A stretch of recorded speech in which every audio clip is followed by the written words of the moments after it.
नमस्कार, मैं अजय साहू और आप देखना शुरू कर चुके हैं शोरगुल टाइम्स। कहानी सिगरेट अमीरजादा के इस एपिसोड में आहान के पियानो बजाने के बाद सब लोग बहुत हैरान थे। रोहित की धुन सुनने के बाद सबको लग रहा था कि उसने बेटर ट्यून कोई नहीं बजा सकता, पर आहान ने सबके एक्सपेक्टेशन के परे रोहित से ज्यादा अच्छा पियानो प्ले किया था। किसी ने नहीं सोचा था कि आहान जीत पाएगा। आहान ने तो रोहित का ईगो हर्ट कर दिया। अब वक्त आ गया है कि रोहित अपनी हार मान ले। उससे बेहतर इंसान आ गया है। जो इंसान आहान की परफॉर्मेंस की वजह से सबसे ज्यादा मूव हुई थी वो गीत कपूर थी। उसे पहले से पता था कि आहान ही जीतेगा। इसके अलावा जिस तरह से आहान ने टू एलिस बजाया था वो बहुत इमोशनल हो गई थी। रोहित ने सिर्फ अच्छा प्ले किया था, पर आहान ने एक एक नोट को अच्छे से फील किया था। गीत समझ गई थी कि आहान के लिए वो गाना कितना इम्पोर्टेंट था। गीत सोच रही थी कि इसके मार्शल आर्ट मूव तो सुपर ही था, पर इसके पियानो स्किल भी इतने अच्छे हैं, यह मैं कभी नहीं सोची थी। क्या हुआ, तुम्हें कुछ कहना नहीं है? आहान ने रोहित को ताना मारते हुए कहा। इस पर जब रोहित ने कुछ नहीं कहा तब आहान उसके पास चलकर आया और बोला, अब तुम यहाँ से जा सकते हो। रिजल्ट क्लियर थे, इसलिए आहान को पता था कि वही जीता है। इस वक्त रोहित अपना मुंह बिगाड़ते हुए खड़ा था। उसने कभी नहीं सोचा था कि कोई उसे हरा देगा। मैं यह नहीं मानता, रोहित ने गुस्से में कहा। वो ऐसे अपनी हार नहीं मान सकता था। इसके पास पियानो स्किल अच्छी होगी, पर यह किसी और में अच्छा नहीं हो सकता। रोहित ने मन में सोचा। तुम नहीं मान रहे? आहान ने पूछा। हाँ, मैं नहीं मान रहा। तुम इतने नालायक और फटीचर हो। तुम हिमानी के लायक बिल्कुल नहीं हो। रोहित ने गुस्से में दांत पीसते हुए कहा। तो अब तुम चाहते क्या हो? आहान ने पूछा। तुमसे लड़ना। मैं चाहता हूँ कि अब तुम मेरे साथ मार्शल आर्ट, रोहित ने कहा।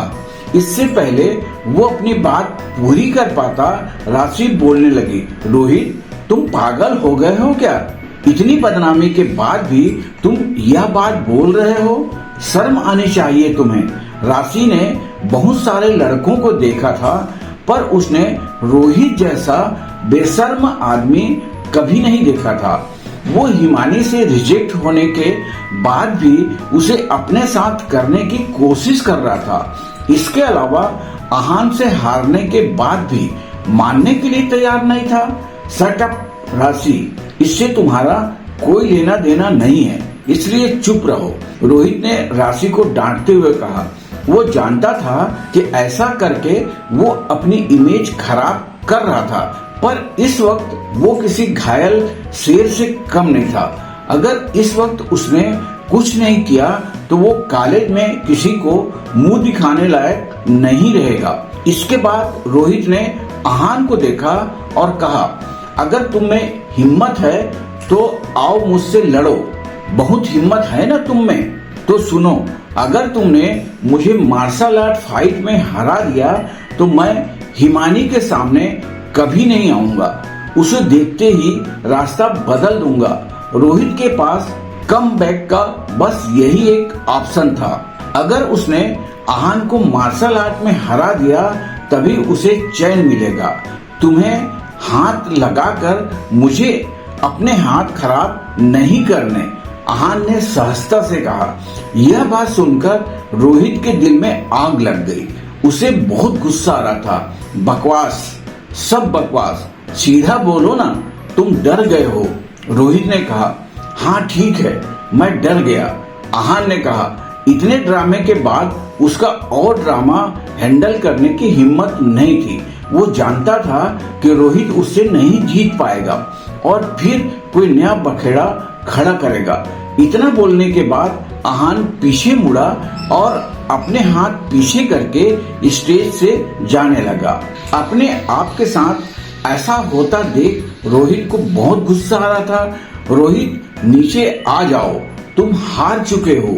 इतनी गर्मा गर्मी देखकर प्रिंसिपल ने कहा, आज रोहित की वजह से मनाली यूनिवर्सिटी में बहुत बदनामी हो गई है।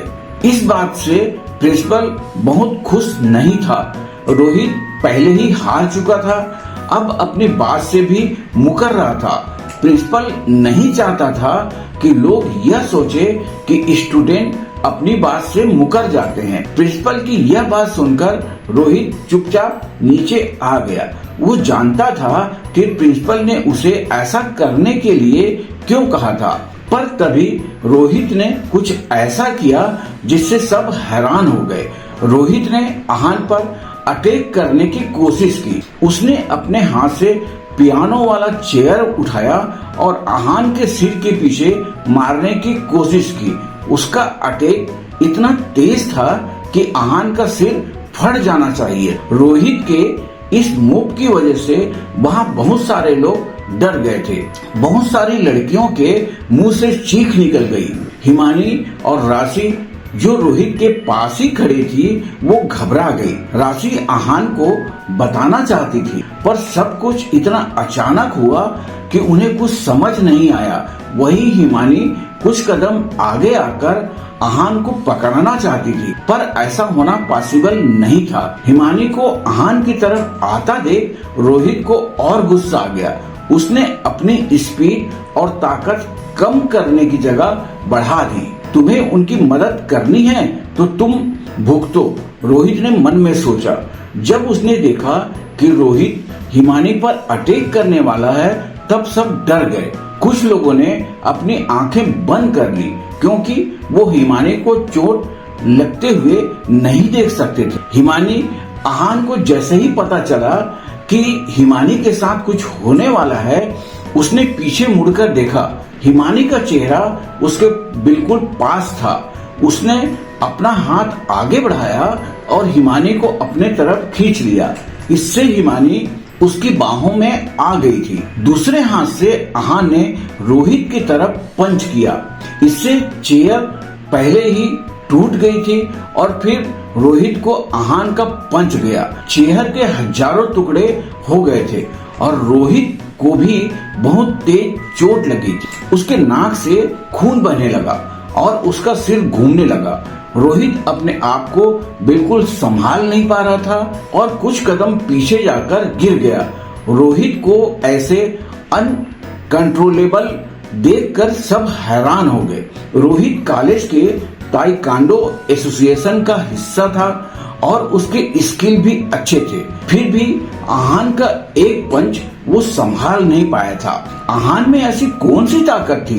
वो आहान के सामने एक लूजर लग रहा था। जल्दी देखो, रोहित ठीक तो है ना?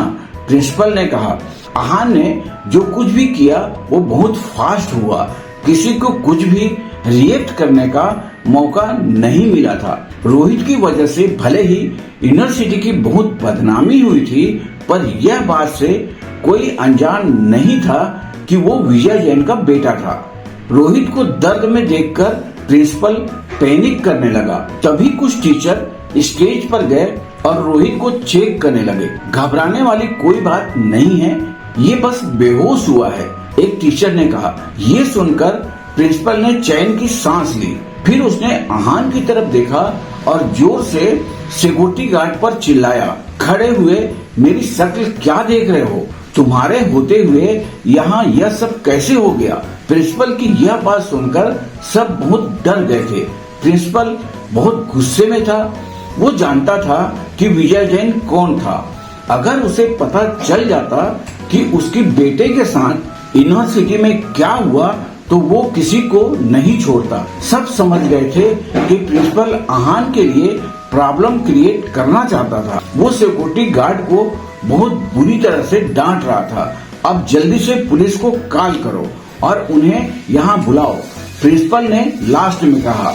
वहाँ भले जो कुछ भी हुआ, पर सच यही था कि आहान की वजह से ही रोहित बेहोश हुआ था। प्रिंसिपल आहान के अगेंस्ट एक्शन लेना चाहता था। अगर पुलिस यह मैटर हैंडल करती तो उसे विजय से डरने की कोई जरूरत नहीं थी।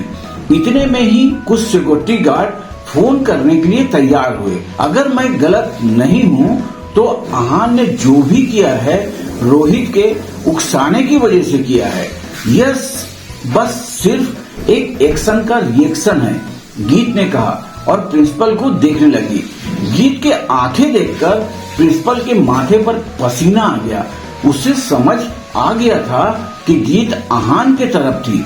अगर गीत आहान की तरफ थी तो फिर गीत के अगेंस्ट कोई नहीं जा सकता था। उसे समझ नहीं आ रहा था कि गीत उसकी साइड क्यों ले रही है, क्योंकि वो गीत की असली आइडेंटिटी जानता था। गीत कपूर फैमिली की 3rd जनरेशन का हिस्सा थी। वो हमेशा से बहुत लाड प्यार से पली थी और अपने दादाजी की लाडली थी। उसके आगे उसके दादाजी किसी दूसरे फैमिली मेंबर को भी कुछ नहीं बोलने देते थे। अगर यह बात फैल जाती कि प्रिंसिपल ने गीत की बात नहीं मानी थी तो बहुत बड़ी प्रॉब्लम हो सकती थी। गीत को नाचने गाने का बहुत शौक था। वो सुपरस्टार बनना चाहती थी, पर उसकी फैमिली उसके सपोर्ट में नहीं थी। उसके परिवार में सब हाई पोस्ट पर थे। कोई गवर्नमेंट ऑफिसर था तो कोई आर्मी में था। सभी गीत के इस फैसले के खिलाफ थे, पर जब उसके दादाजी ने उसका साथ दिया तब जाकर वो इतनी बड़ी सुपरस्टार बनी थी। गीत अगर किसी से चांद तारे भी मांग लेती तो उसे मिल जाते। यह तो बस सुपरस्टार बनने की बात थी। आज गीत कपूर देश में जाना माना नाम थी। सब उसे सिर्फ जानते ही नहीं बल्कि उसकी बहुत इज्जत भी करते थे। प्रिंसिपल को समझ नहीं आ रहा था वो क्या करे। विजय जैन भी कपूर फैमिली के सामने कुछ नहीं था। मिस कपूर भले कुछ भी हुआ हो, चोट रोहित को आई है ना, प्रिंसिपल ने कहा।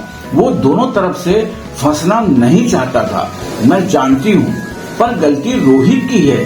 गीत ने जब यह कहा तब प्रिंसिपल बिल्कुल शांत हो गया। अब वो उसके अगेंस्ट नहीं जा सकता था। ठीक है, किसी को कॉल करने की कोई जरूरत नहीं है, प्रिंसिपल ने कहा। वो सिक्योरिटी गार्ड रुक गए। फिर प्रिंसिपल ने गीत की तरफ देखा और कहा, आप जो कह रही हैं बिल्कुल सही है। गीत ने इस बात का कोई जवाब नहीं दिया और बस मुस्कुराने लगी। गीत ने यह सब सिर्फ इसलिए किया था क्योंकि आहान ने उसकी एक बार जान बचाई थी। आहान के लिए इतना करना उसका फर्ज बनता था। आहान इस वक्त स्टेज पर ही था।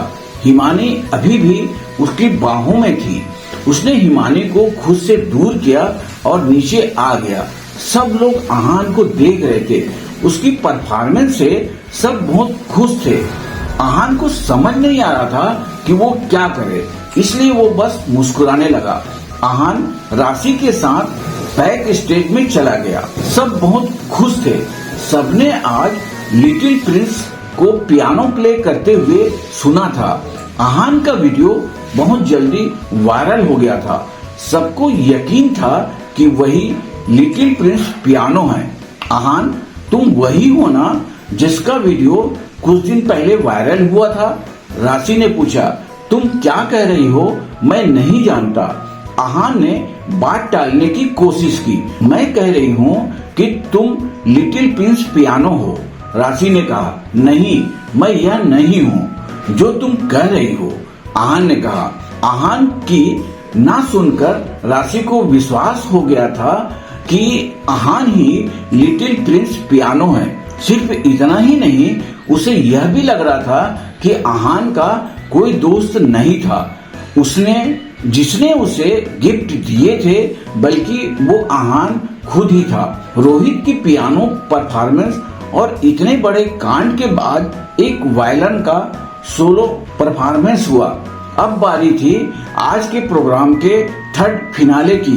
यह परफॉर्मेंस 7 लड़कियां करने वाली थी जो बहुत खूबसूरत थी और इनमें से सबसे ज्यादा खूबसूरत हिमानी थी। जैसे ही डांस परफॉर्मेंस शुरू हुआ, सब देखते ही रह गए। एक एक स्टेप बहुत खूबसूरत लग रहा था। 7 लड़कियां ऐसे लग रही थी जैसे अभी स्वर्ग से उतरकर आई थी। उनका कोऑर्डिनेशन, स्टेप, एक्सप्रेशन सब कुछ परफेक्ट था। यह सच में एक फिनाले परफॉर्मेंस था। कोई भी किसी और के बारे में बात नहीं कर रहा था, बल्कि सब सिर्फ हिमानी की बात कर रहे थे। आज के बाद हिमानी कॉलेज में बहुत पॉपुलर हो गई थी। जब म्यूजिक बंद हुआ तब सब लड़के ने बाउ किया और स्टेज से नीचे आ गई। हिमानी सबसे पहले आहान के पास गई। आहान, आपको मेरा परफॉर्मेंस कैसे लगा? उसने मुस्कुराते हुए कहा, बहुत अच्छा, तुम बहुत ग्रेसफुल थी। आहान ने हिमानी की बात का जवाब दिया। हिमानी स्टेज पर चाहे कितना भी सरलता से डांस कर रही थी, पर इस वक्त उसका पूरा चेहरा लाल हो चुका था। This is not the end. मैं जानती हूँ कि सब जानना चाहते हैं कि आज के हमारे स्पेशल गेस्ट कौन हैं। होस्ट ने माइक में बोली, यह स्पेशल गेस्ट कौन है? आगे जानने के लिए बने रहिए हमारे चैनल शोरगुल टाइम के साथ। बस इसी के साथ यह एपिसोड भी समाप्त होता है। इस एपिसोड को आगे बढ़ाते हुए कल फिर मुलाकात होगी। आज के लिए बस इतना ही। अब हमें कल तक के लिए इजाजत दीजिए। नमस्कार, धन्यवाद।